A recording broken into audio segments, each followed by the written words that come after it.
À l'ouverture du logiciel Edificius, la page d'accueil du logiciel s'affiche à l'écran, transversale à tous les environnements. La page d'accueil est divisée en 3 sections. Sur la gauche se trouve le menu Fichier, qui contient plusieurs options, notamment la création d'un nouveau fichier, les options d'enregistrement d'un fichier en cours, l'exportation, etc. En sélectionnant l'option Fichier dans l'environnement de dessin, il est possible de réouvrir cette fenêtre même dans un deuxième moment. Au centre se trouve une fenêtre qui se contextualise en fonction de la sélection faite depuis le menu Fichier, et à partir de laquelle il est possible d'ouvrir des fichiers déjà créés ou des exemples fournis avec le logiciel. Sur la droite, en haut, se trouvent les boutons d'accès aux services d'assistance, forums, tutoriels vidéo dédiés au logiciel. Au centre se trouvent les indispensables, c'est-à-dire les vidéos à regarder pour acquérir les connaissances fondamentales pour utiliser le logiciel. En bas se trouve la section Informations et assistance, dans laquelle les dernières discussions du forum sont visualisées et toutes mises à jour du logiciel sont communiquées à l'utilisateur.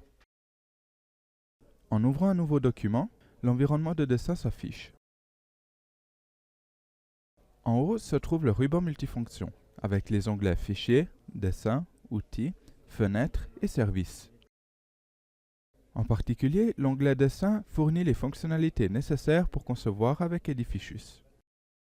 Sur la gauche se trouve la boîte outils navigateur, structurée en différents nœuds, en fonction de l'environnement de travail choisi, pour gérer les données, les niveaux et en général les dessins du projet, ainsi que pour accéder à la bibliothèque ObjectBeam. En bas de ce côté se trouve la liste des environnements de travail de Edificius, y compris l'environnement architectural pour créer l'aspect architectural du projet, et l'environnement installation MEP pour gérer les installations avec des fonctionnalités dédiées. Enfin, sur le côté droit se trouve la boîte à outils propriétés, qui est structurée en différentes sections, spécifiques à l'entité sélectionnée. De là, il est possible de visualiser et de modifier les propriétés des entités des différents environnements de Edificius. Dans l'environnement architectural, les aspects liés à l'architecture du projet sont gérés, et le navigateur est structuré avec plusieurs nœuds. Le premier nœud disponible est Données du bâtiment. Il permet de saisir les informations sur le bâtiment en construction, depuis la section Données générales. Le nœud BIM contient la structure des niveaux du bâtiment. En cliquant avec le bouton droit de la souris sur le nœud Niveau, le système de référence altimétrique s'ouvre pour la gestion des niveaux et sous-niveaux. Ici, il est possible d'insérer d'autres niveaux et sous-niveaux, en définir leur cote et leur hauteur. À partir de la liste des niveaux du navigateur, il est possible d'ouvrir le dessin 2D correspondant à chaque étage du bâtiment.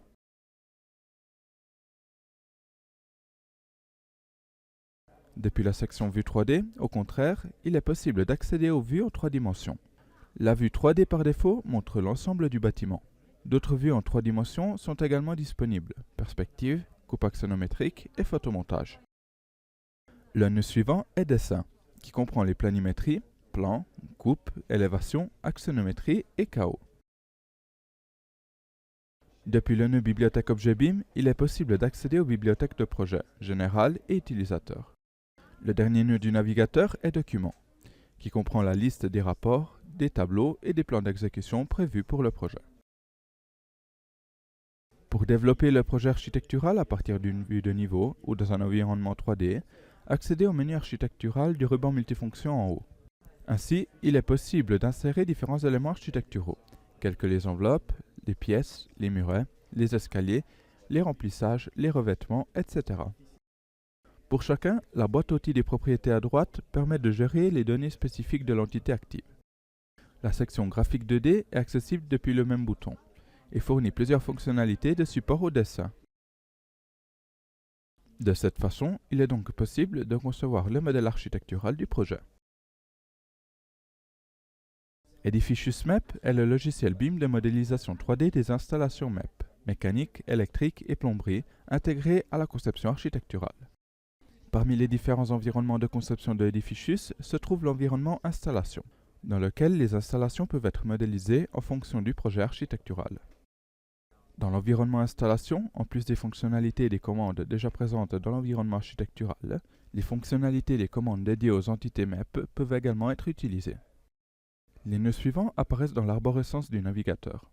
Données installation permet d'accéder à la fenêtre Installation, où il est possible de créer la liste des installations à concevoir. BIM, divisé en niveaux et vue 3D. Bibliothèque objet BIM regroupe les bibliothèques projet, général et utilisateur. Dans le ruban multifonction de l'onglet dessin sont présents le groupe dessin avec le menu dédié aux objets MEP divisé en installation mécanique, installation électrique et graphique 2D. Les groupes liés au snap, à la visibilité, etc. déjà présents dans l'environnement architectural.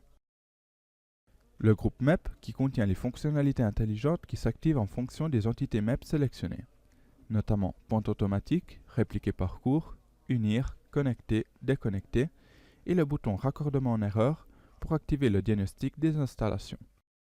La première section du menu dessin montre les entités utilisées pour la modélisation des installations mécaniques. Ils sont regroupés selon la catégorie d'installation, c'est-à-dire tuyaux sous pression, tuyaux d'évacuation et de ventilation, conduits air, appareils et appareils terminaux. Dans le groupe tuyaux sous pression, la première entité est le tube pression. Dans la même colonne, dans le groupe tuyaux d'évacuation et de ventilation, se trouve l'entité tube évacuation. Et dans le groupe conduit air, la première entité est conduit air. Les entités présentes dans la même colonne des trois premiers groupes sont donc similaires, mais contextualisées au type d'installation, qui est indiqué entre parenthèses pour chaque entité MEP.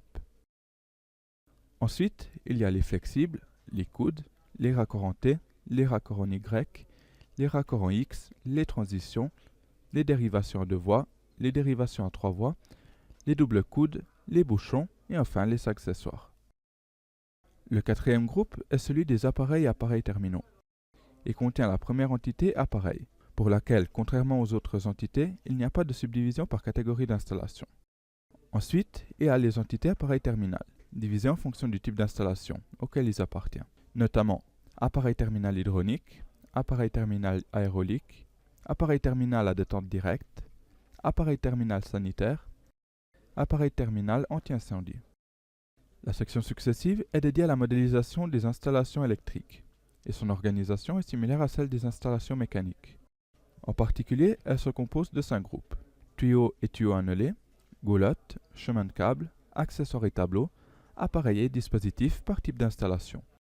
Dans ce cas également, les colonnes des 3 premiers groupes ont des entités similaires, à l'exception du deuxième élément du premier groupe, le conduit annelé électrique, qui n'a pas d'entité similaire dans les autres groupes de raccords électriques. Dans la première colonne se trouvent respectivement les éléments tuyaux électriques, goulottes et chemins de câble. À suivre, après le conduit annelé, il y a les éléments coudes, raccord en T, raccord en X seulement pour la catégorie des chemins de câble, transition et bouchons. Depuis le groupe accessoires et tableaux, il est possible d'insérer les éléments coffret et regard, boîte d'appareillage et tableau.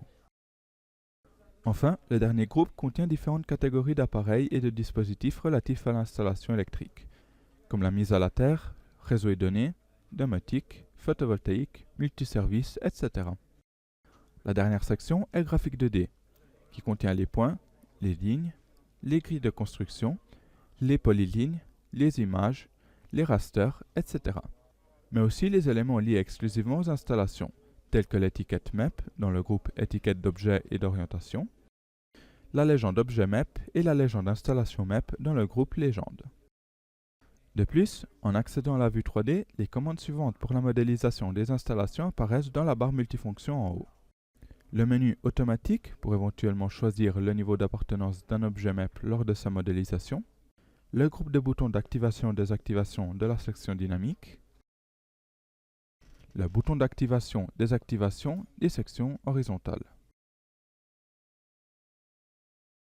Dans le nœud bibliothèque objet BIM du navigateur, les bibliothèques de projet général et utilisateur sont présentes.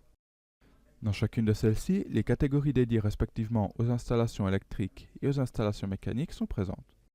Pour chaque catégorie, l'organisation des dossiers est la même des groupes présents dans le menu dessin. Pour les installations mécaniques, dans les 3 premiers dossiers, tuyaux sous pression, tuyaux d'évacuation et de ventilation et conduits air, les éléments de type tuyaux, raccords et accessoires sont regroupés. Ensuite, il y a le dossier appareil et un groupe de dossiers pour les différents terminaux. Dans les dossiers tuyaux et raccords de la bibliothèque générale se trouvent les catalogues fournis avec le logiciel. Les dossiers accessoires, appareils et terminaux sont vides, car ces différents catalogues apparaissent lors de la configuration des éléments. Dans le premier dossier dédié aux objets sous pression, dans le sous-dossier tuyaux, se trouvent les catalogues des tuyaux et des flexibles sous pression, classés en fonction du matériau. Il est possible de visualiser la fiche détaillée d'un élément de la bibliothèque dans laquelle se trouve le tableau avec tous les profils disponibles et avec leurs paramètres dans les différentes colonnes. Pour les tuyaux sous pression, les paramètres qui définissent le modèle sont l'épaisseur, le diamètre extérieur, le diamètre intérieur, le pas collier, la capacité et la masse.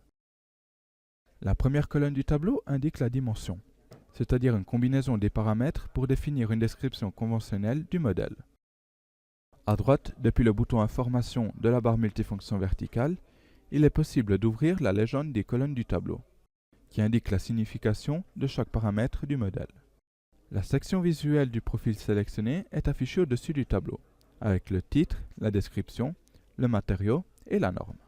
La boîte à outils sur la droite affiche les propriétés du modèle, en se référant au type de tuyau sélectionné. En bas, au contraire, d'autres tuyaux sous pression présents dans la bibliothèque peuvent être sélectionnés.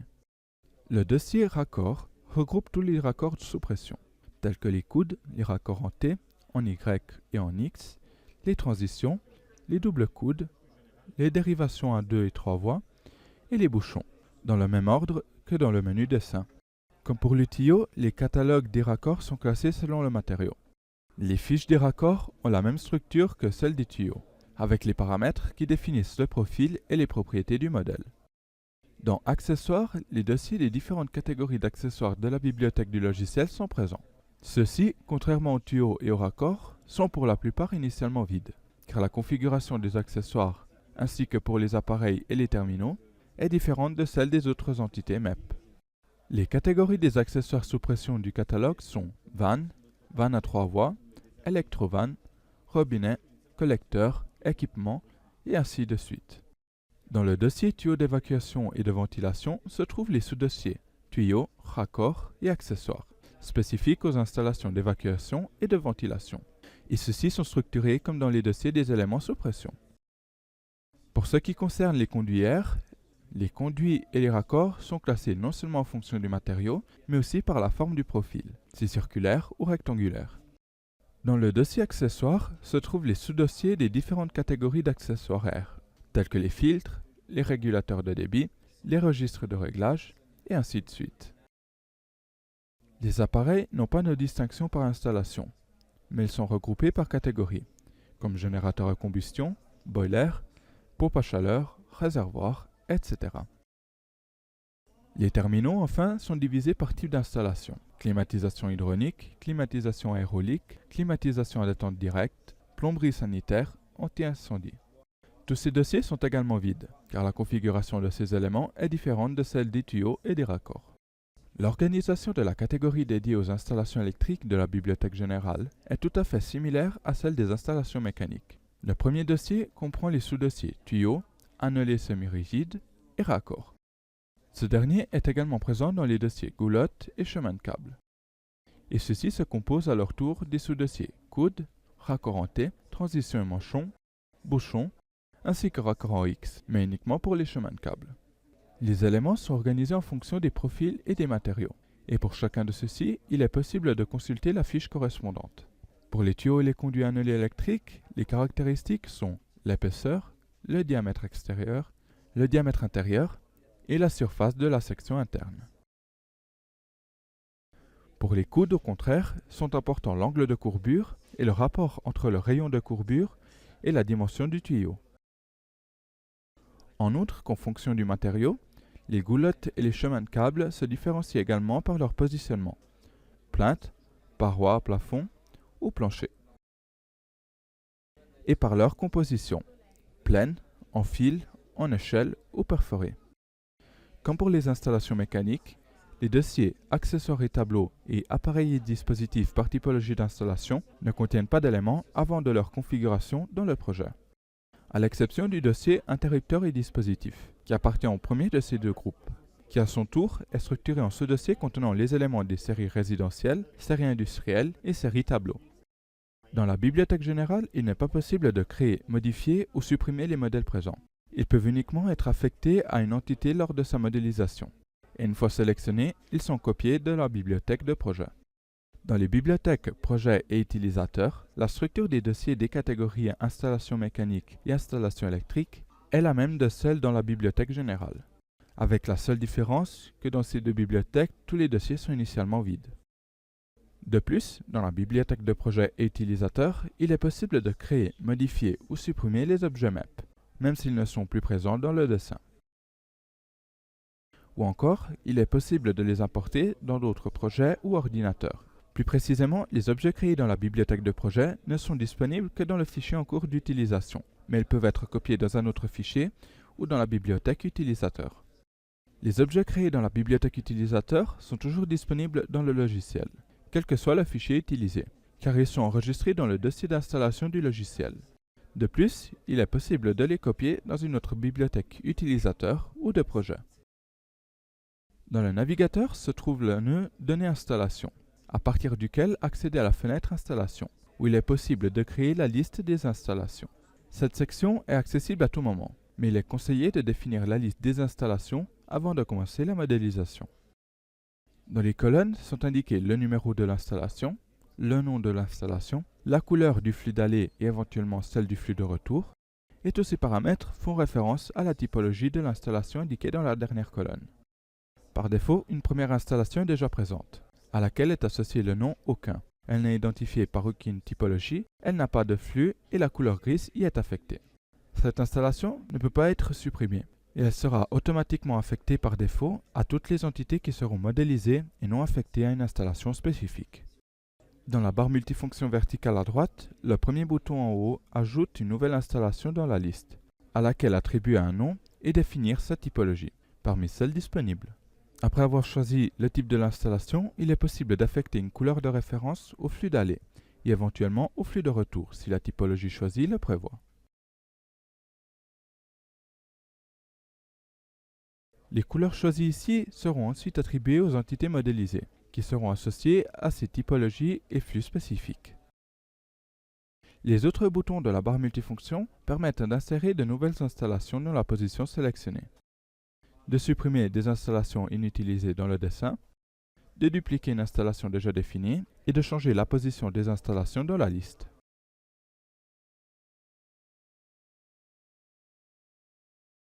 Une fois la liste des installations terminée, accédez à l'environnement de dessin pour commencer la modélisation.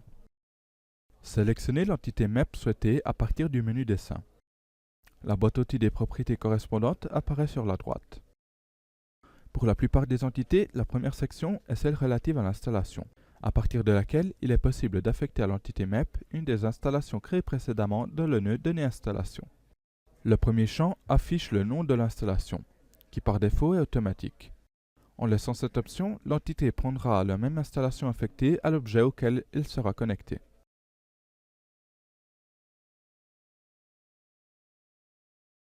Si elle ne sera connectée à aucun objet, elle se verra attribuer l'installation aucun, présente par défaut dans les données installation. Si au contraire l'on souhaite affecter à l'entité une des installations créées précédemment, il est nécessaire de cliquer sur le menu déroulant du champ Nom, puis choisir l'installation, par exemple chauffage. La typologie associée à l'installation choisie est affichée automatiquement. Dans le cas où l'installation a un double flux, il est possible d'attribuer le flux d'aller ou de retour à l'entité, en cliquant sur le menu déroulant correspondant. Au contraire, si la typologie d'installation affectée prévoit un seul flux, la couleur définie pour le flux d'aller sera automatiquement associée à l'entité. De cette façon, l'entité prend les informations relatives à l'installation sélectionnée et les transfère aux entités qui y sont connectées. Il est possible à tout moment d'accéder à la section Données installation pour définir de nouvelles installations, même lorsque le réseau a déjà été modélisé, avec l'inconvénient dans ce cas de devoir suivre quelques étapes supplémentaires pour affecter l'installation et éventuellement le flux correspondant à tous les éléments du réseau. Une fois qu'une installation a été affectée à un tuyau ou à une autre entité MEP, il est toujours possible de modifier les données de l'installation. Mais il ne sera possible de la supprimer de la liste que si elle n'est affectée à aucun objet. Autrement, il ne sera pas possible.